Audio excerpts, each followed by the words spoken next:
Now you can start, Nadra. Well, hello again. Thank you for joining, and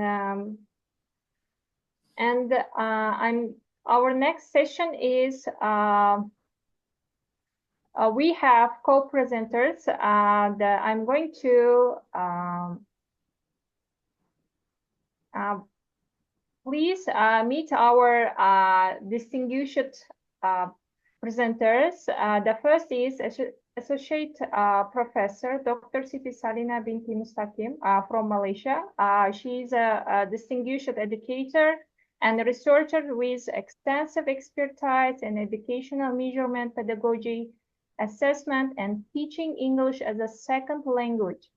Currently, she is a senior lecturer at University Putra, Malaysia, where she teaches courses such as assessment in instruction, curriculum evaluation, learning assessment, and seminar research proposal. Dr. Siti's academic journey began with diploma in secretarial science from University Technology Mera, followed by a bachelor's and master's degree in TSL and a PhD in educational measurement from University Pendidikan Sultan Idris, funded by Malaysia's Ministry of Education. Our next presenter is from Uzbekistan. Oh, sorry.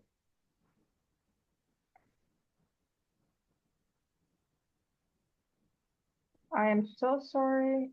Something. It's okay. So yeah, our next presenter is Yana Kuchkarova. Is from Uzbekistan. She is a PhD student at University Putra, Malaysia, and a senior instructor at Kimyo International University in Tashkent. She graduated from Webster University in Tashkent, MA Soul program in 2020, and MA English Literature program in Namengan State University in 2011. And she held a bachelor's degree in English language in 2009, and she served as a language instructor at the Access program as a core trainer in the ESN teacher training project. She's also an alumnus of Access Exchange teacher program. She presented at the TESOL 2019 International Convention in Atlanta, the USA, and the TESOL 2020 virtually. Welcome. Thank you, Nadira. So, am I audible? Can you hear me? Yes. Yes. Thank you. So, as a continuation of Ms. Maral's session, she finished with assessment, and I will start with assessment. We will try to think about it, how we do it, what we do it, why we do it. So, we will talk about why assessment is important, who are young learners, their characteristics, what is classroom-based assessment for young learners, and what kind of tasks we can have for young learners, not to make them anxious, worried, and to make fun with them. So I will ask everyone to share one word that comes to your mind when you hear the word assessment in your chat box, please.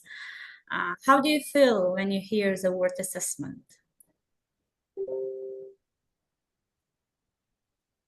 Yes, please, dear participants. Thank you. Testing, stress, something else? Evaluation. Others, challenge. Thank you. Planning. Thought-provoking process. Help. Okay, thank you.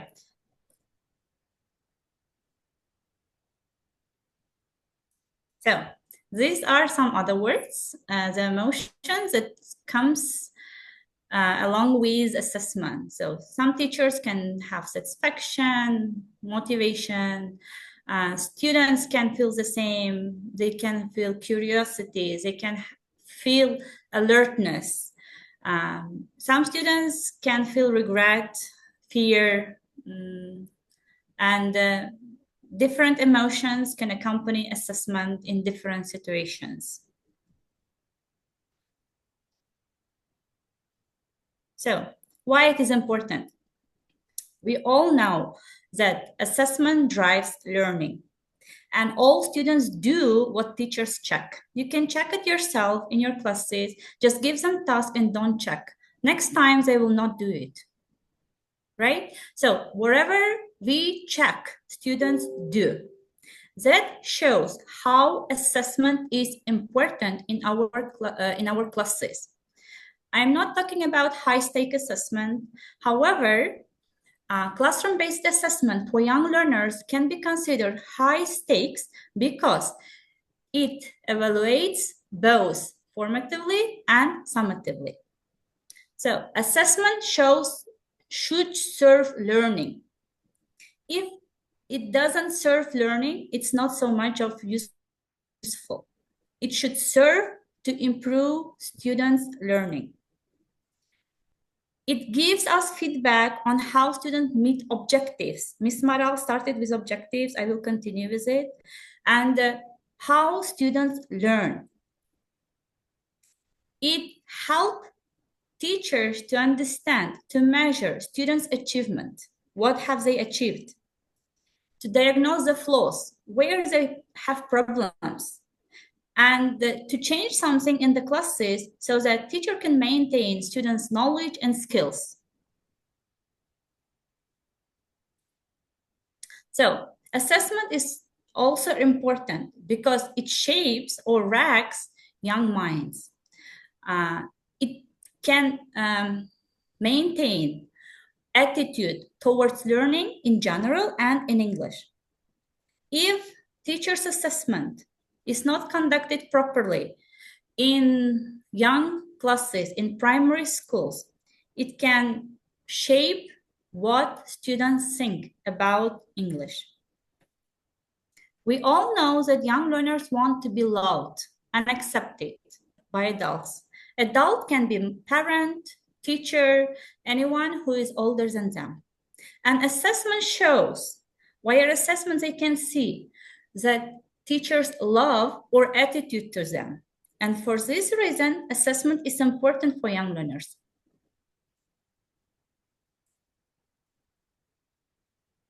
So, young learners, who are they? What are they like?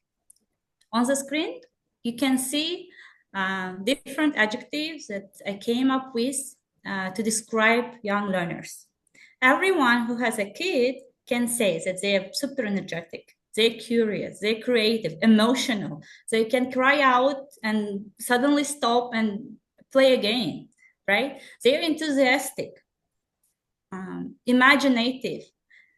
So these adjectives describe young learners. So according to different researchers, young learners can be different. And you can see on the screen that some researchers like McKay describe young learners as the ones from 5 to 12, Alice from 6 to 11, Phillips, she decides that from 5 to and 6 till 11 and 12 years old. For Pinter, the young learner is the one from 5 to 14.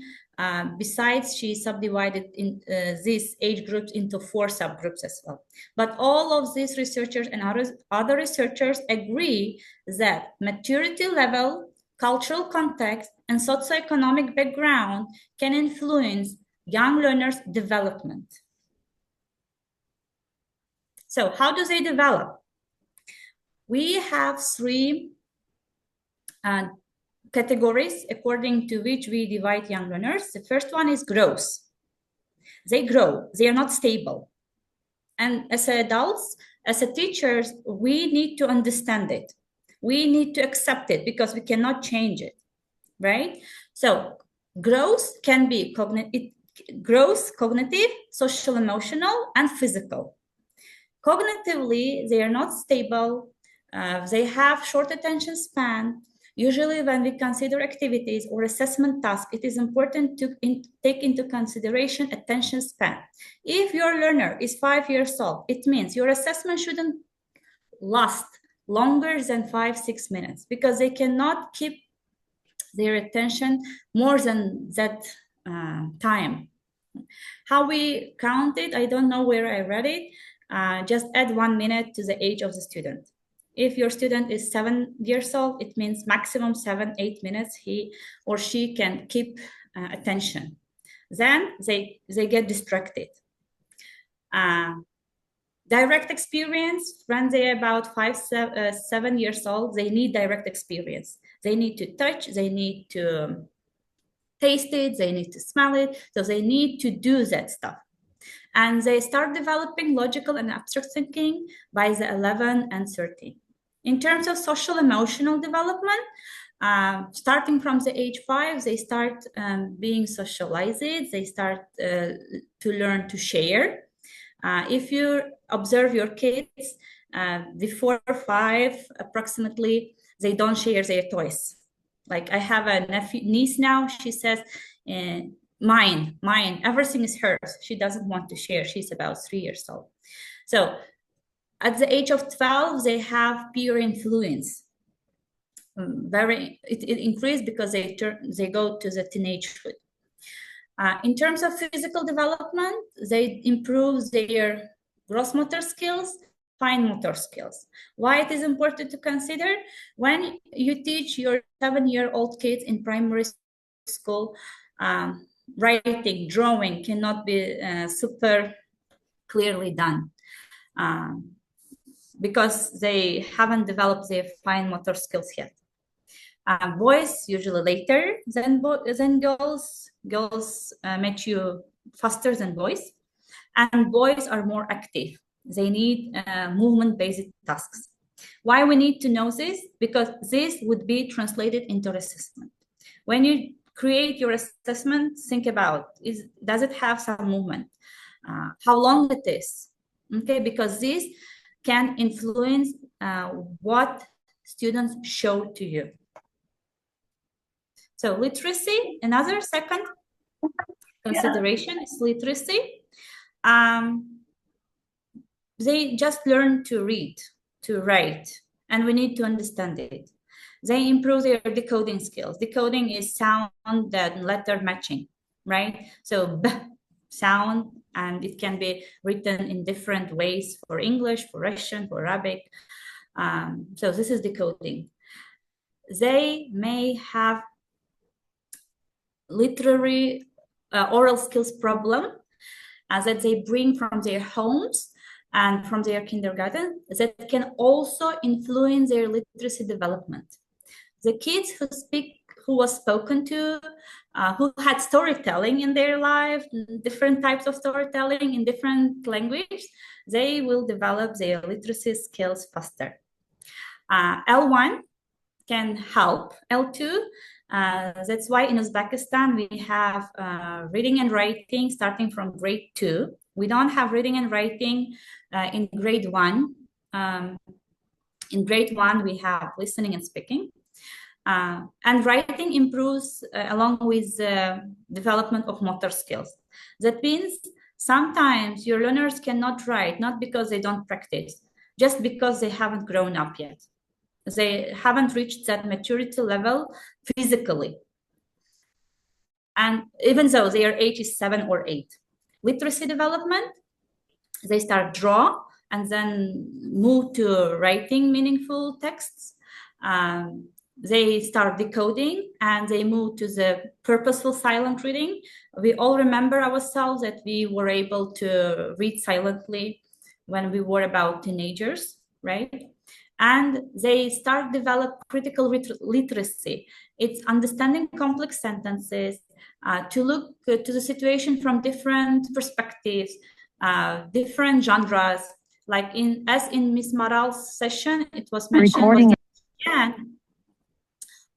talk or feel themselves in that story heroes characters when they are at about 11 and 13. And the third one, third difference of young learners from adults is vulnerability. They're very sensitive. You can check it with your kids, with your children. You praise them, they enjoy. You criticize, the life finished, right? They have very vulnerable self-esteem. That's why positive reinforcement is important, as Bakhtiyor mentioned. Even smile, eye contact, showing just thumbs up gesture can boost their confidence and motivation. And because why it is important to consider, if they fail early in their life to learn English and they don't feel motivated to do it, it may influence their long-term learning. They may end up understanding that with the ideas, that with the beliefs that they are poor at language learning. So development varies across individuals and domains. It means one student can be physically good, but cognitively a bit behind. Or cognitively, he or she can proceed, but physically, maybe he is not so good in writing, because physical, fine motor skills affect their writing as well. So daily assessment matters. It's not some final assessment. It's not like term assessment that matters a lot for young learners. Daily assessment is important for young learners because it shows strengths, it shows weakness for the teacher. It is feedback for the teacher to make diagnosis, as a doctor does every day on their patients. Daily assessment should show real world tasks, because young learners are poor in abstract. They cannot imagine something that doesn't exist. So it means the tasks chosen for assessment should reflect their real world task, whatever they do in real life in their native language. So classroom-based assessment is summative, formative, and diagnostic.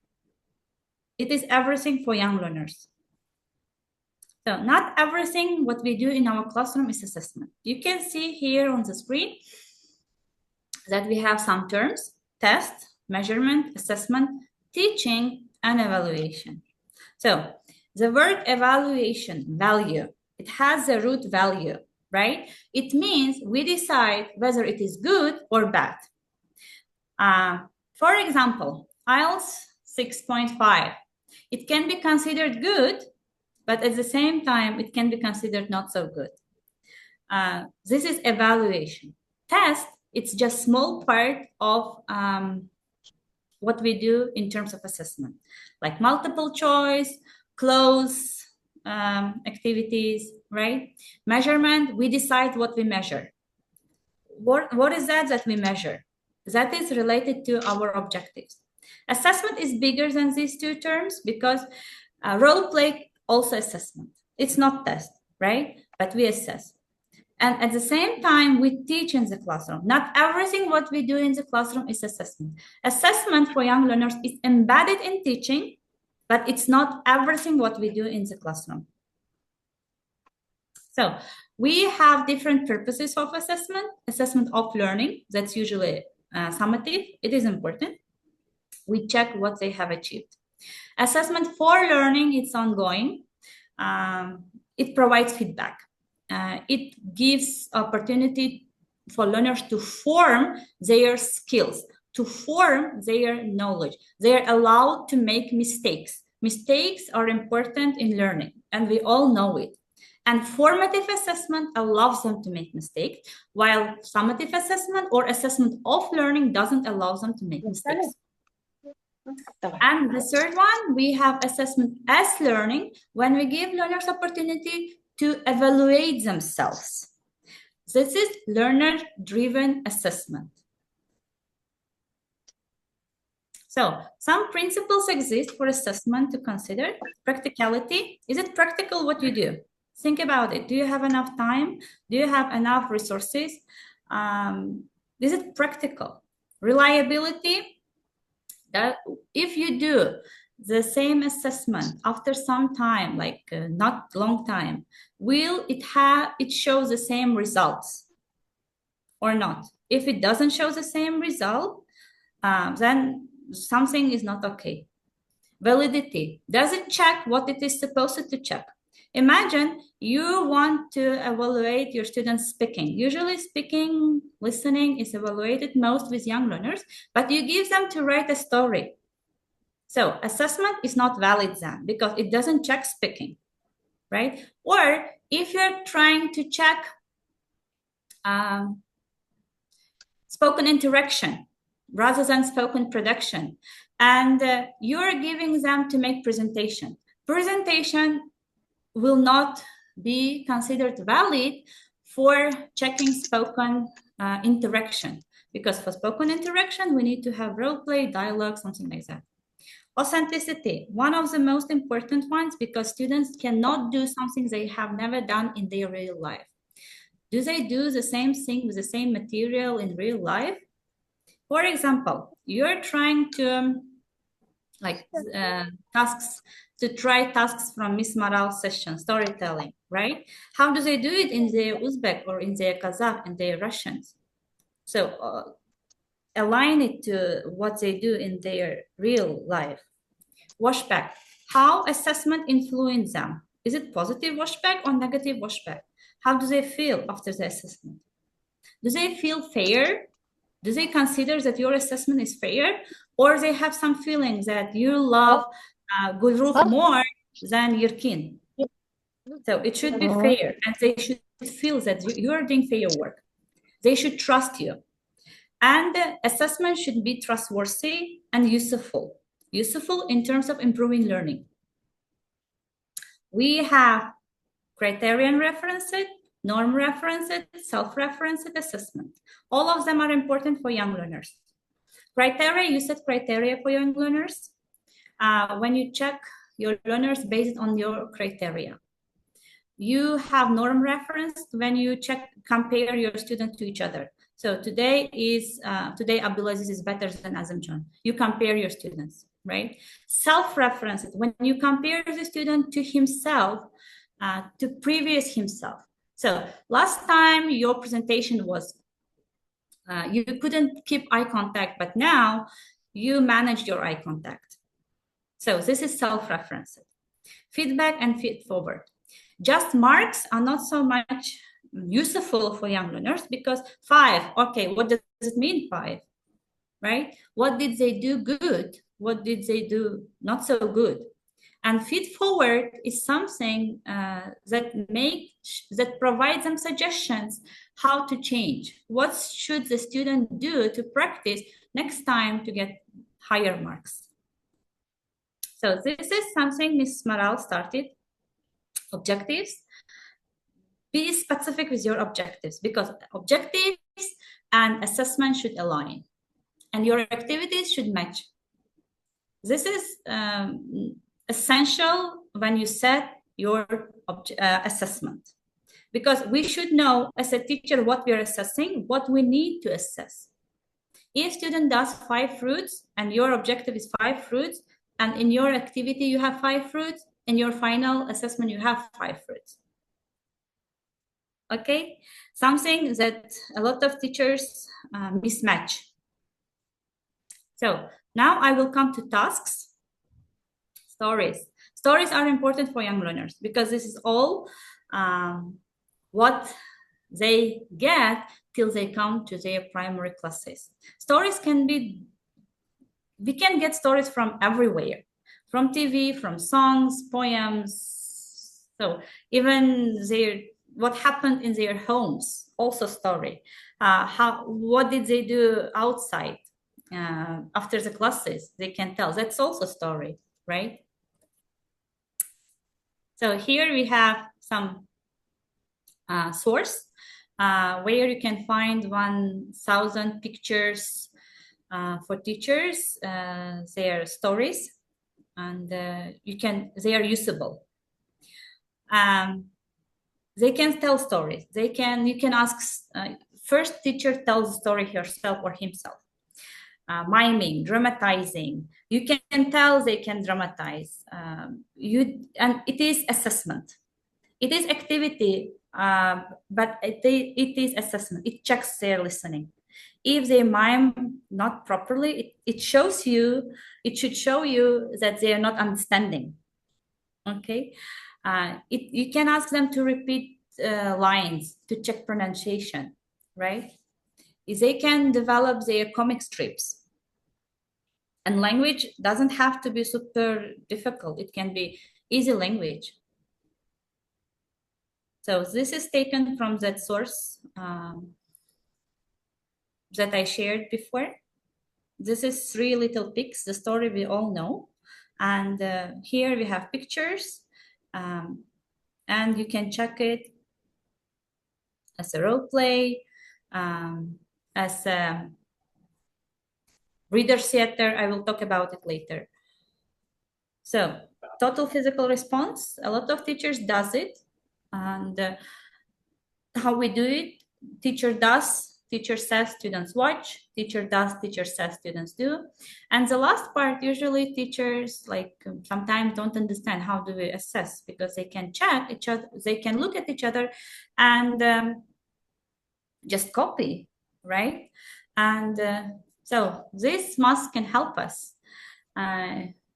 We can ask them to bring ordinary masks to cover their eyes, and just the medical mask can also work, so that they don't see each other and you can check them. That is assessment, right?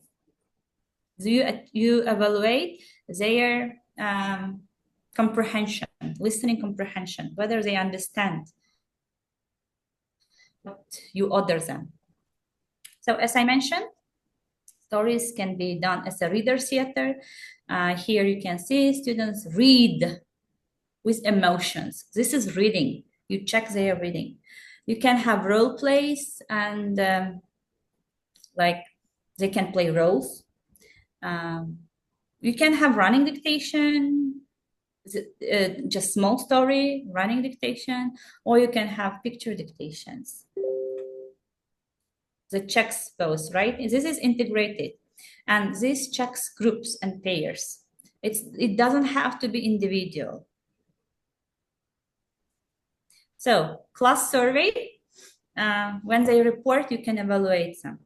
So this is spoken interaction. How do they talk to each other? You can organize class surveys. Video, something young learners currently enjoy.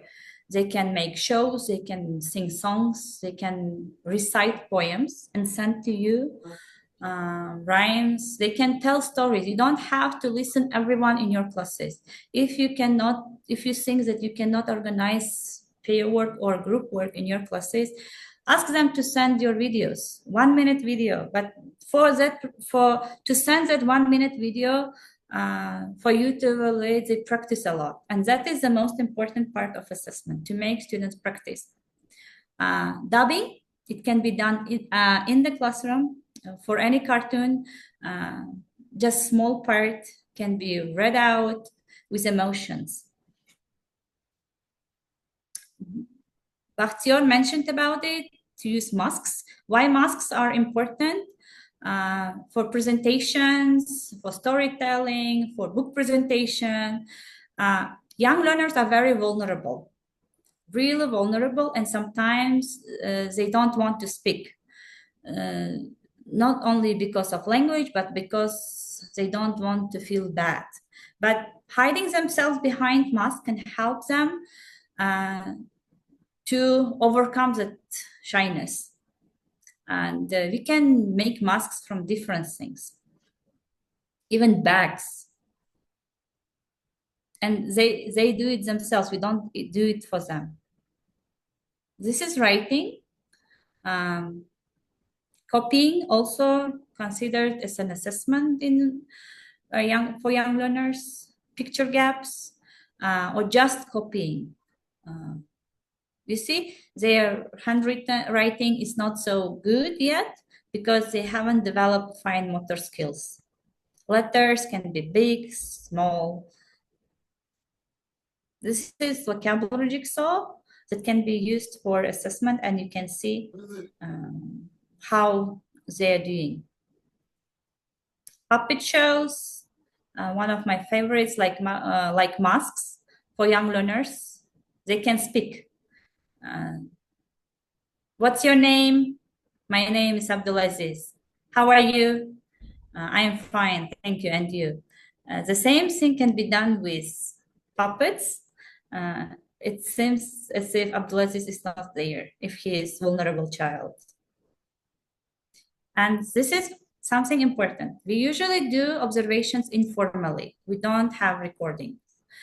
And it is suggested to have recordings because we need to know where our students are and what they're doing good. So this is some forms of recordings that we can keep, and we can put objectives. First one is individual, for individual students. If you have 15 students, you can have recording for each of them. And here on this side, you can write your objectives, and you can tick achieved, progressing, not achieved. And second one is for whole class. You decide your objectives on the top, and you have names of the students on the left side.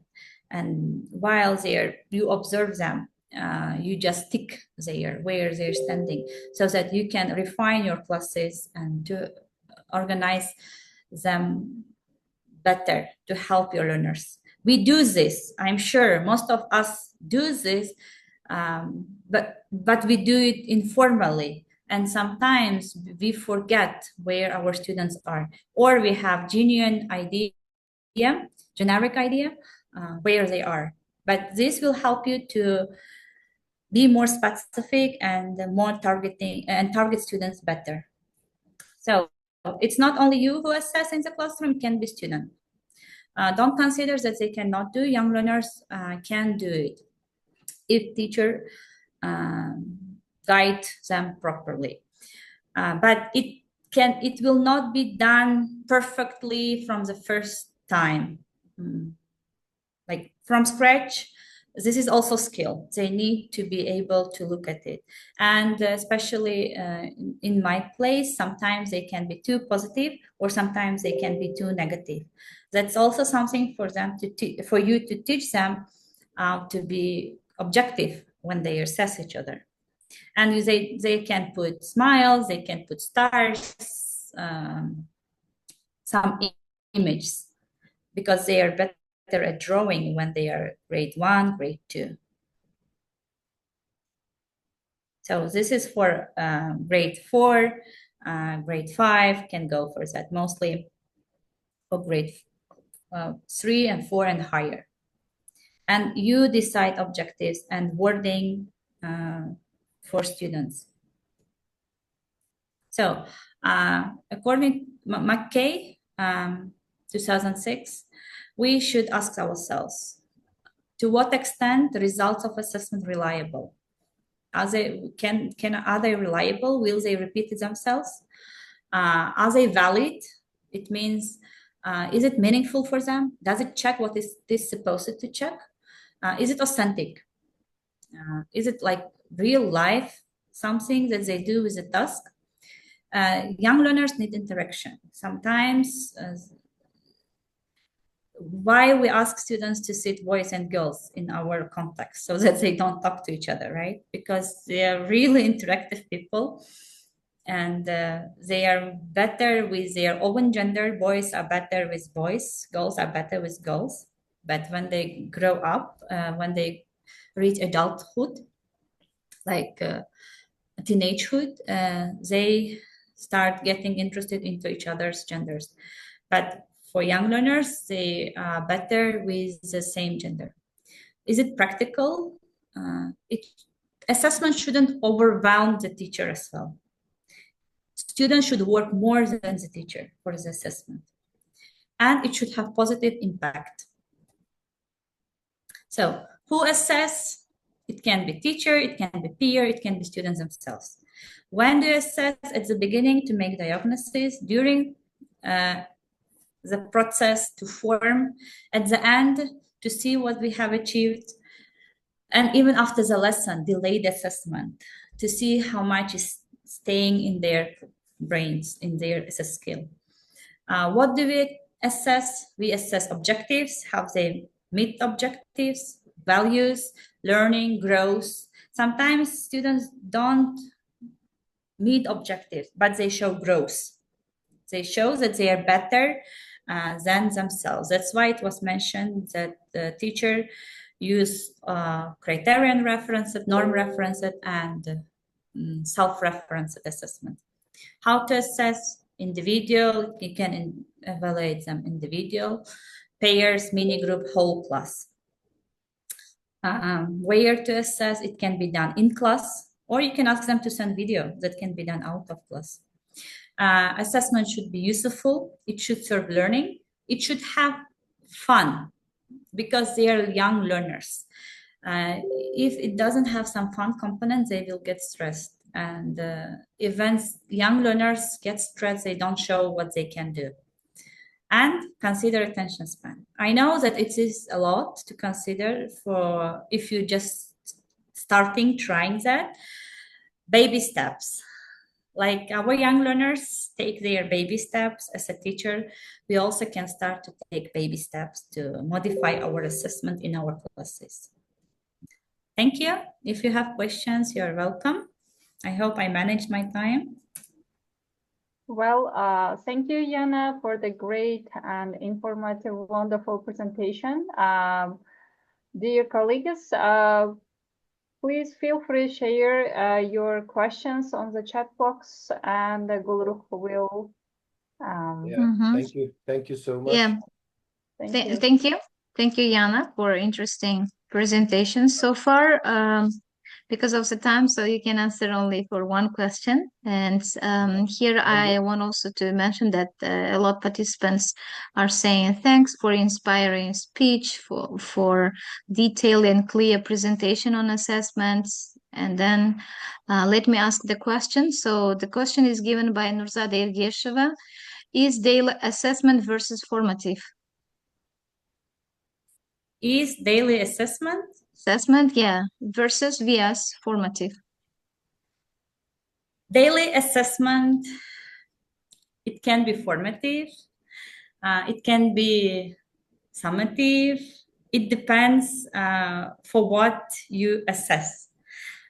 Usually formative is considered the one that forms, right? And in the classroom-based assessment, we have both summative and formative.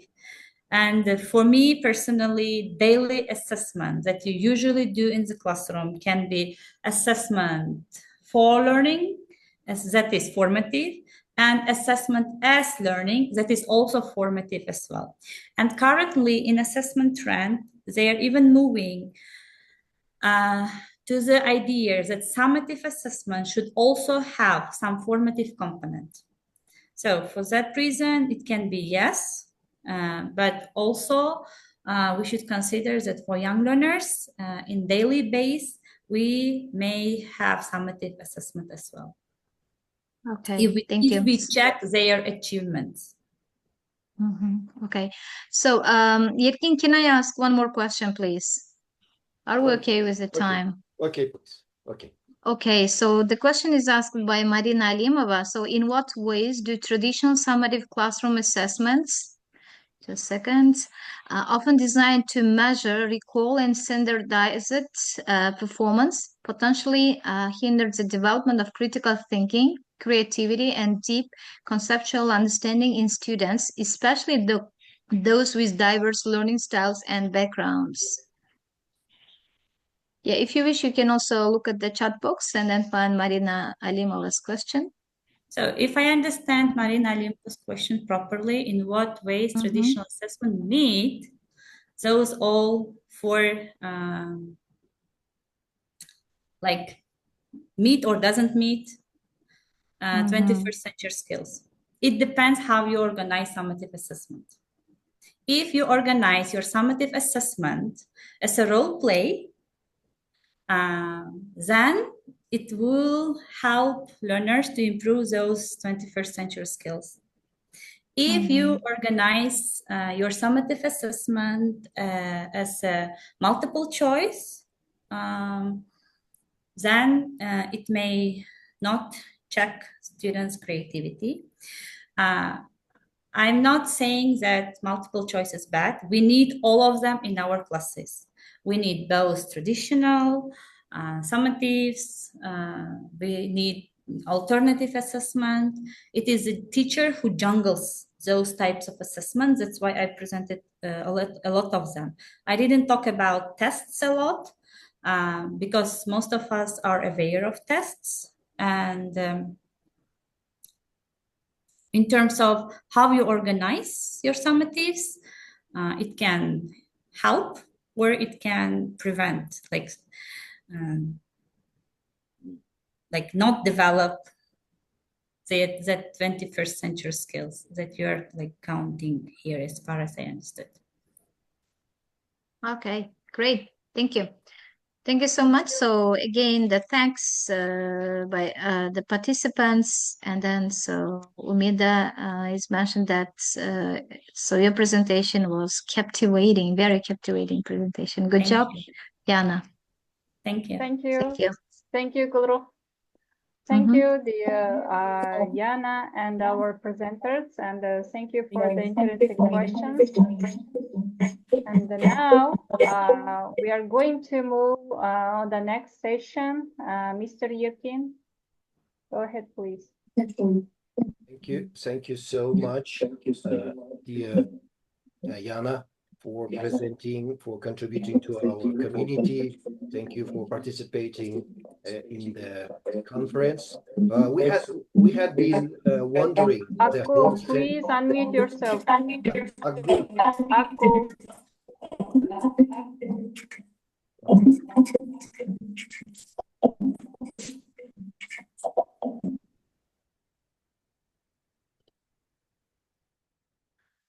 We had been wondering, Yana, whereas our presenters, co-presenter. Yeah. Could you tell us, is everything okay? I hope so. I couldn't reach her since yesterday. She was planning to fly to China. Maybe she was on the way. Maybe. Okay. It's but, okay. Okay. It's okay. You did great job. You did great job. Thank you very much. Hope we can see you in our future sessions.